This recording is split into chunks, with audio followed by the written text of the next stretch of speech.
that the blocks which we adding, they are base. You can even create your own blocks, because these blocks, they are just HTML elements which are grouped together. So let's say I have this div. In this I can add all the HTML, traditional HTML elements, like a button, or this is like, let's say if I add this alert, right? So this is a typical Bootstrap 5 alert, and I can like change this.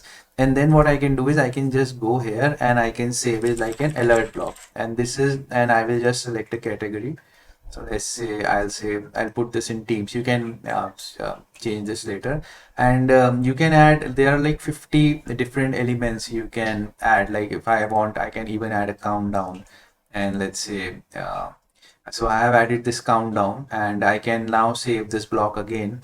And you can just select a style from this also. Like if I want a different style of countdown, and then you just save this block, and now you can reuse this block later on in your websites.